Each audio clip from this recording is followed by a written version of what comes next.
That day, we were having a barbecue in the garden with my daughter and son-in-law. Under the warm sunshine, the scent of cooking meat filled the air. We're running low on beer. Emily, can you grab some more from the shed and put them in the fridge? My husband, Mark, said to me. Sure. 4 or 5 cans, okay? Hey, could you help Mom with that, John? Chill whatever beer we've got. Our daughter, Chloe, asked her husband, John. With a smile, John readily agreed, of course, and followed me to the shed at the back of the garden. The shed was relatively new, and now just had several boxes of beer stocked up. As I went to lift a box from the back of the dimly lit shed, John, behind me, suddenly pressed down on my back, trying to force me to sit down on the ground. I reflexively twisted my neck and peeked at John's expression. Seeing his unusually desperate look, I instantly felt a fear that he might attack me. What? Hey, what's going on? I was about to scream in shock, but John whispered hurriedly, a bit flustered. I'm sorry. Just a little patience. What? There's something I really need to check.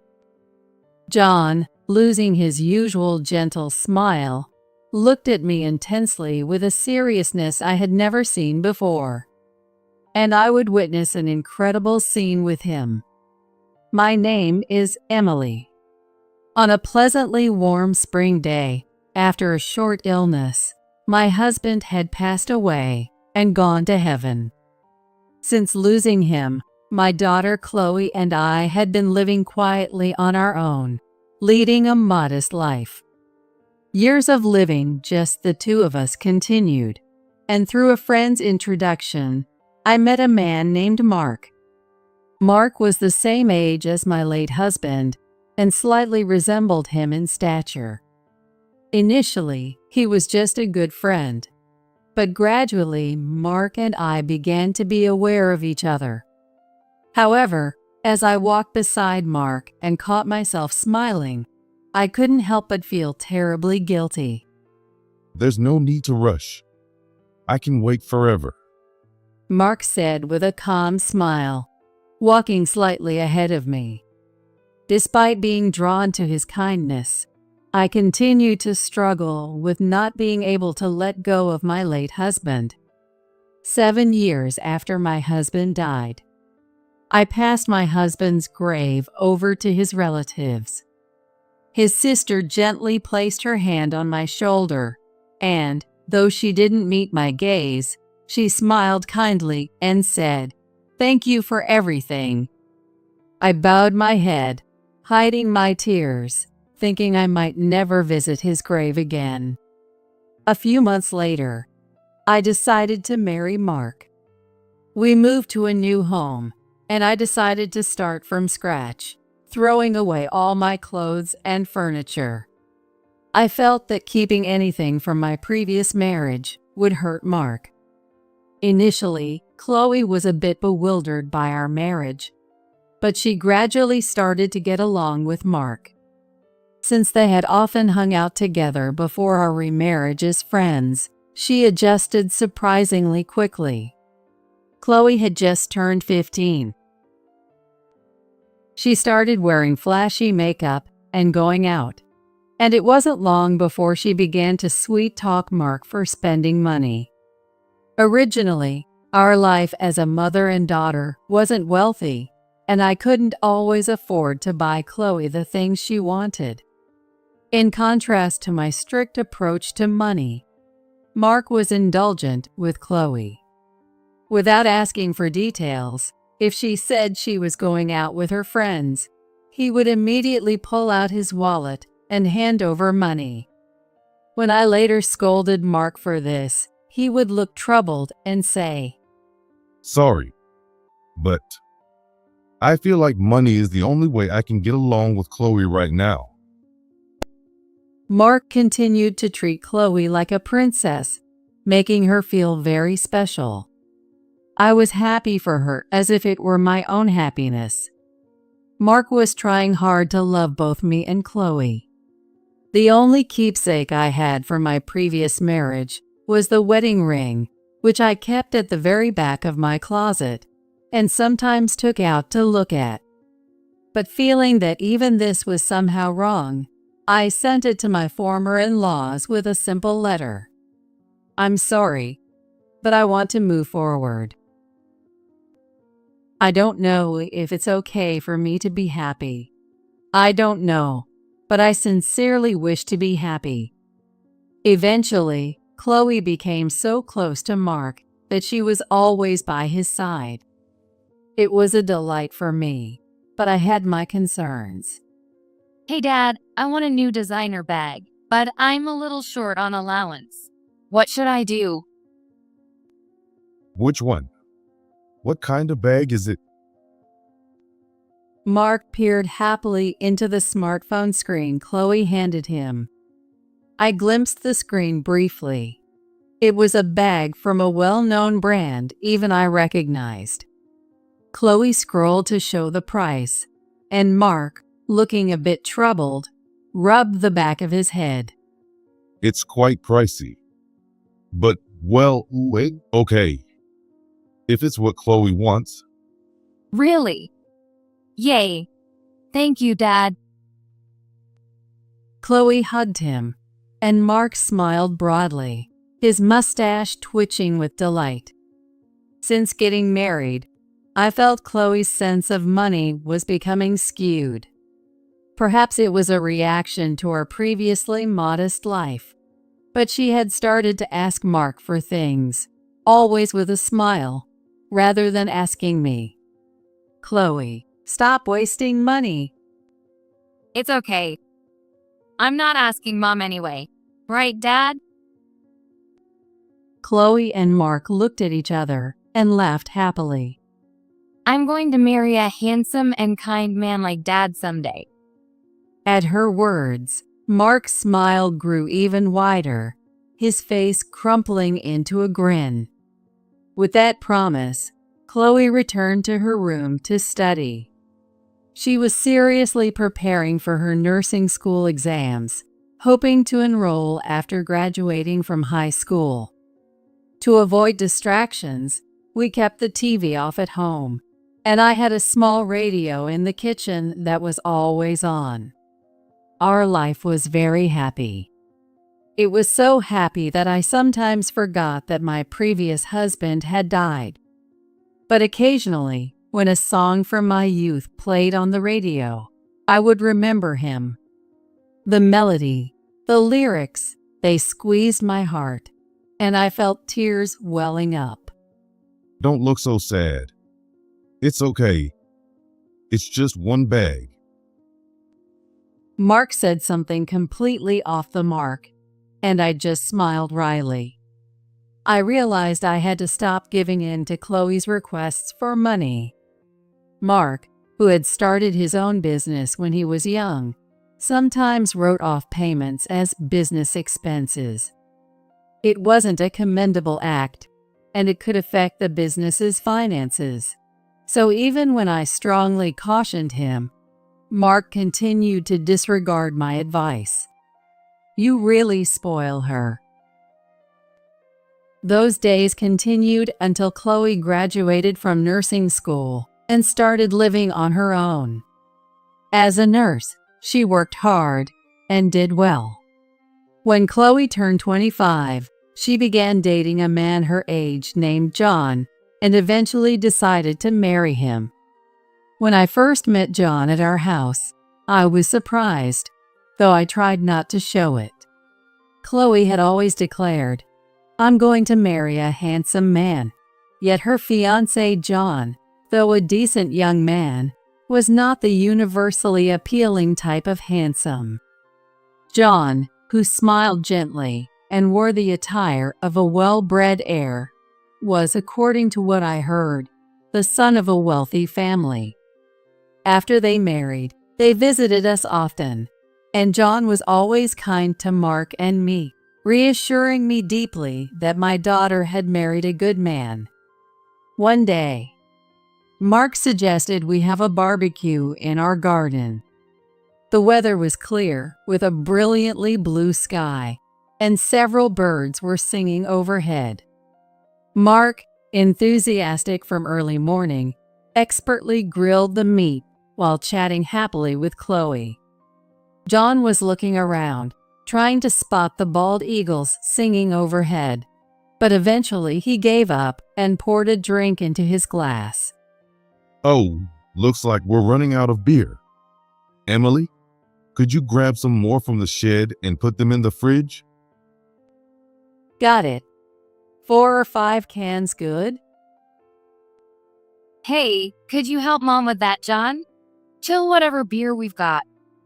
With a smile, John readily agreed, of course, and followed me to the shed at the back of the garden. The shed was relatively new, and now only had a few boxes of beer stocked up.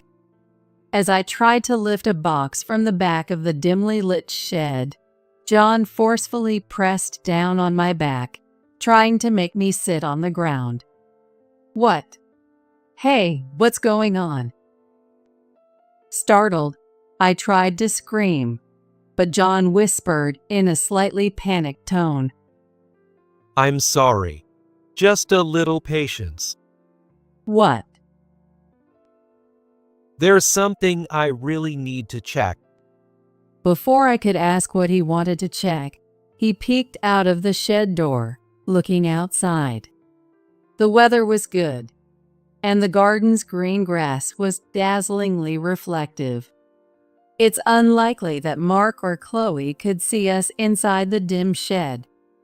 After a while, as we watched from a distance, Chloe leaned closer and nestled against Mark's arm.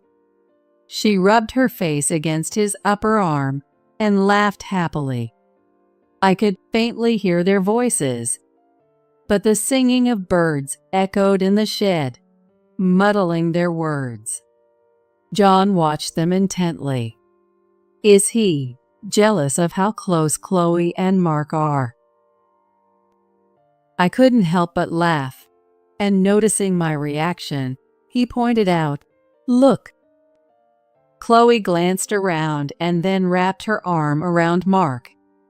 Mark seemed a bit flustered at first, but after looking around, he happily accepted her. Their closeness seemed more than just familial. The birds' song faded away. With no wind and no sound of insects, Mark and Chloe's voices, though faint, reached us clearly. John, completely unaware. Funny, isn't it? Well, you're the same, Emily. No one would imagine that. But it's exciting and fun to have a relationship like this. I was stunned, listening to their conversation. I couldn't grasp what was happening. Chloe took a clear bag containing a powdery substance from her pocket and mixed it into the glasses John and I had been drinking from. Did she put something in John's and my glasses? That's probably a sleeping pill. She visited a psychiatrist recently without telling me. Sleeping pills?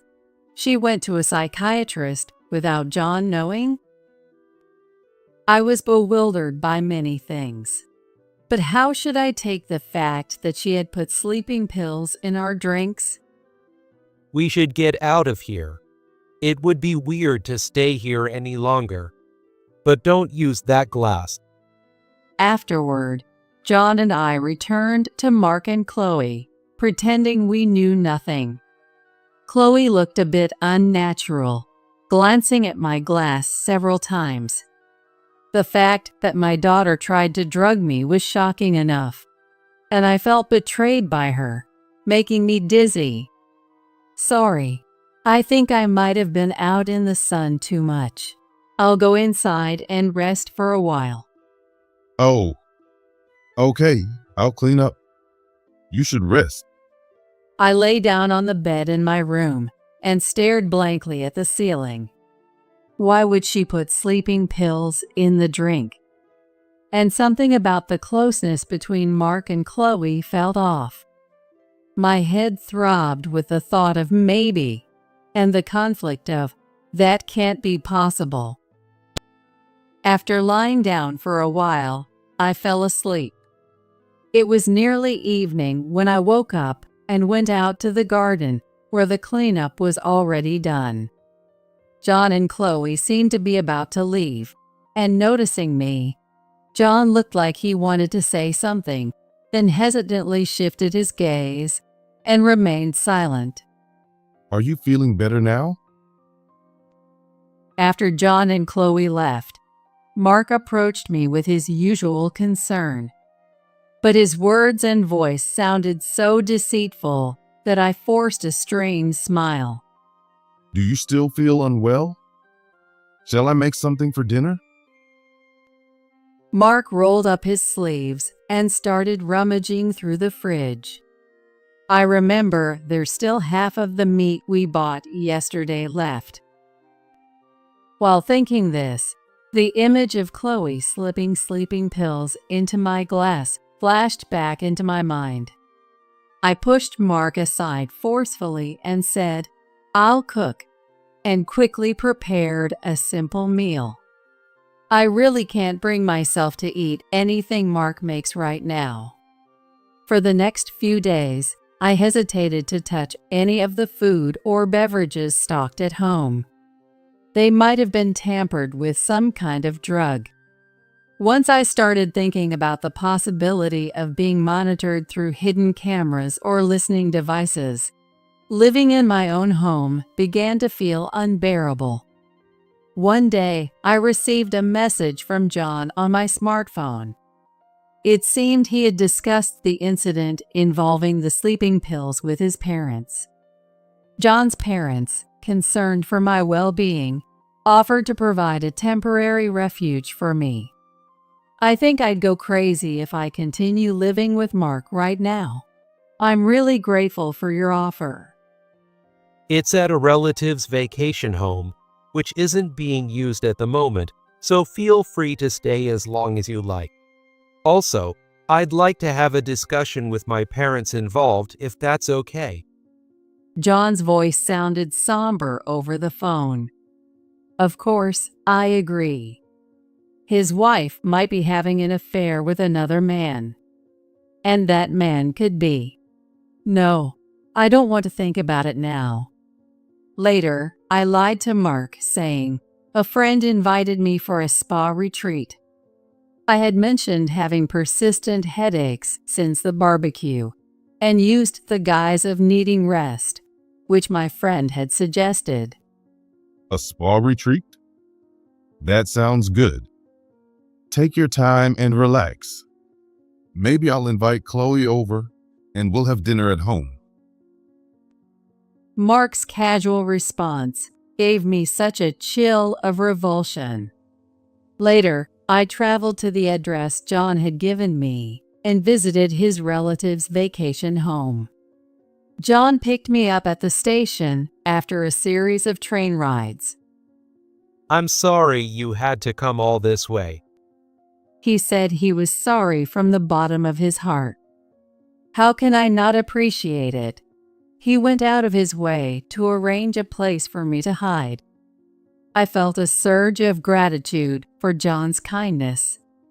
The area appeared to be a cluster of vacation homes, with pristine, seemingly uninhabited houses sporadically situated among a lot of trees. The vacation home itself was nestled among these trees. John's parents were waiting for me at the front door. It was the third time that I met John's parents. It was only at the time of the marriage family meeting, the wedding, and this time. I had heard from Chloe that they were quite wealthy, and I felt slightly intimidated. I thanked them for sheltering me. Thank you so much. I'm sorry to rush this, but could we start the conversation inside? Once inside, a discussion immediately began with John and his parents. Apparently, John had already told them about the sleeping pills incident. He also explained how Chloe's spending had inexplicably exceeded John's salary since their marriage. It was a painful thing for me to hear as her mother. The source of the money Chloe is using is unclear, so I want to resolve that too. My parents will propose a donation to Mark's business as a way to let him show his cards a bit. Let him show his cards. That phrase caught me. What will we find out by doing this? As I pondered the path ahead and what outcome it might bring, John looked intently into my eyes and smiled when our gazes met. Perhaps we're just worrying over nothing. Shall we play a little trick to see if we can live peacefully again? I couldn't help but laugh at John's suggestion. It's probably an overreaction. No, definitely not. We were merely trying to clarify a nearly certain answer. After a few days at the vacation home lent by John, I regained my composure and felt guilty about imposing for too long, so I decided to return home. A few weeks later, John's parents officially notified Mark's company of their intent to make a donation. Given their wealth, the proposal was readily trusted, and Mark and Chloe joyfully agreed without even verifying the specifics of the financial contribution. I quietly observed the two of them celebrating. Back at home, staying indoors became somewhat distressing, and I recently made it a routine to go for walks. Right in front of our house stretched a field of wheat, with green stalks of the same height covering the area. While walking on the lightly trafficked, paved road, I looked up at the birds flying in the distance. Life after the funding proposal was discussed became a spray of extravagance. Mark, assuming he had secured the funds, purchased a luxury car under the guise of a company vehicle. On the other hand, Chloe indulged in expensive beauty treatments and nail salons. Even if savings were depleted, they acted as if more money was on its way. Mark's naive calculations were transparent. One day, both families arranged a dinner meeting to discuss the funds. Mark and I, along with Chloe and John's family, gathered at our home. Mark thanked John's parents again and again. I really look up to John. Chloe is always saying how happy she is to have married such a wonderful person. Mark tried to flatter John's parents, but they set down the documents on the table without a smile. Thinking it was about the donation, Mark joyfully said, "Thank you," and began to read through the contents, his face gradually turning pale. When we did some checks on your company as part of our investment due diligence, well, we discovered some shocking truths. Mark, sweating profusely, read through the document. It contained two main points: evidence of an inappropriate relationship between Mark and Chloe, and a tax audit concerning expenses claimed as company costs. The evidence that my own daughter was involved with her stepfather made me want to cover my face. Chloe had been getting Mark to buy her luxury items and beauty treatments, all falsely claimed as business expenses, resulting in back taxes. We can't possibly invest in a company like this. But it's too late now. Mark was upset and spilled the tea before him. Soon Chloe, who was nearby, sat up to wipe the tea with her trembling hands. Chloe, we're getting a divorce, and I'll be seeking alimony. What? What do you mean alimony? You were unfaithful. It's only natural. And also Emily will do. John turned to look at me. Mark, still staring at the documents, turned his fearful eyes towards me. Of course I'm divorcing Mark, and I'm going to ask him for alimony. What nonsense are you spouting? How could this be? Mark choked on his words, shaking as he dropped the documents to the floor. Chloe, looking terrified, approached Mark and pointed at John, her lips quivering. It's not true. The real cheater is John. John and Mom were having an affair. Until the very end, Chloe spewed nonsensical excuses and tried to shift the blame.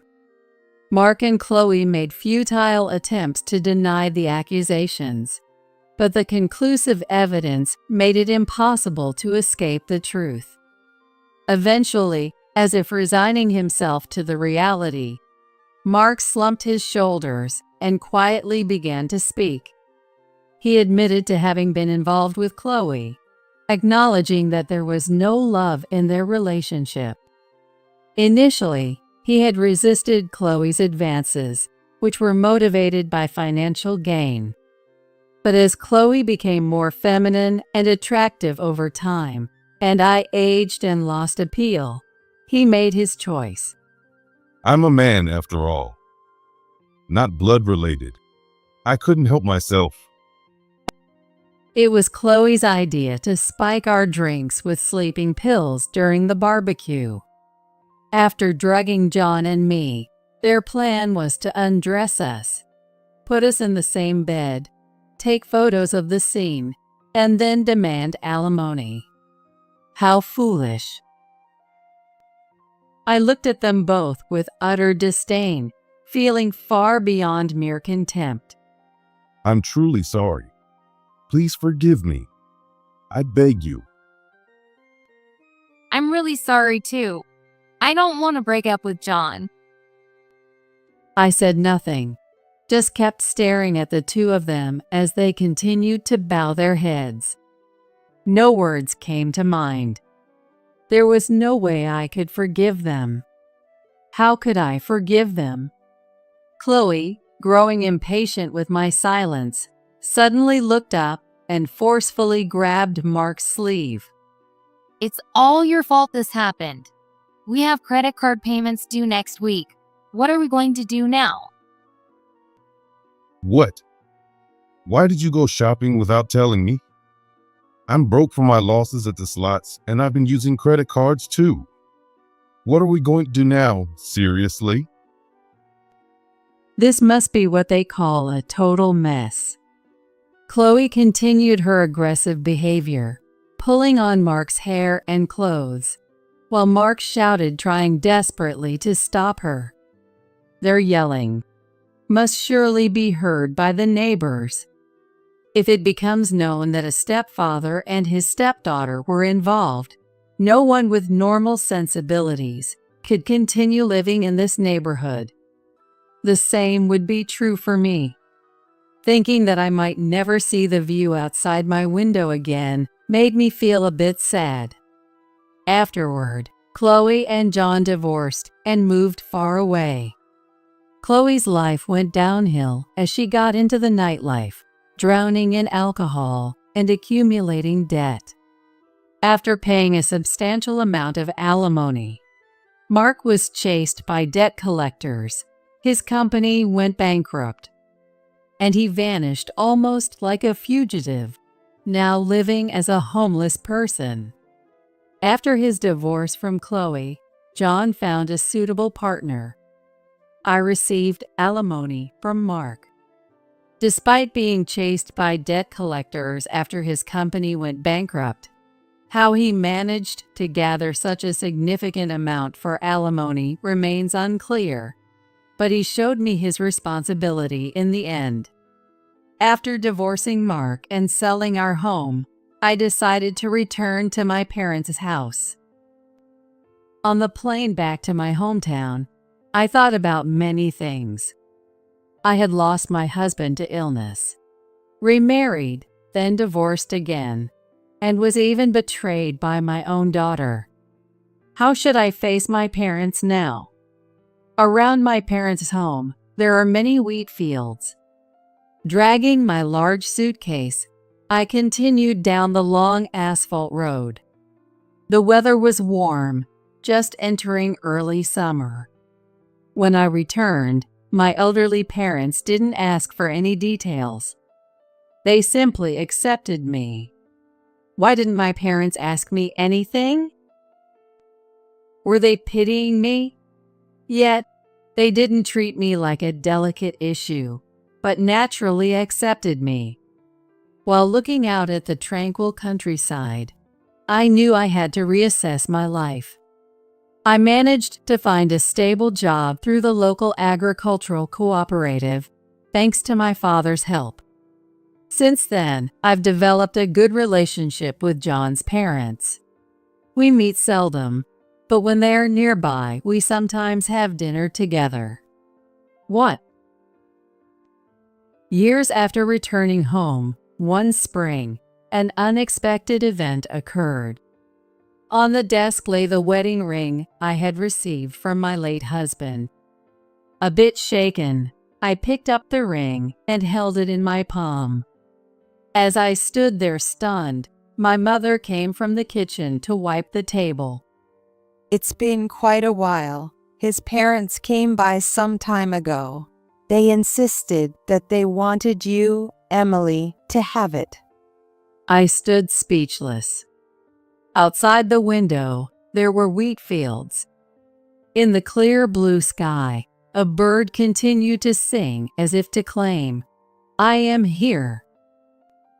Tears overflowed, and I slung my bag over my shoulder and rode off on my bicycle.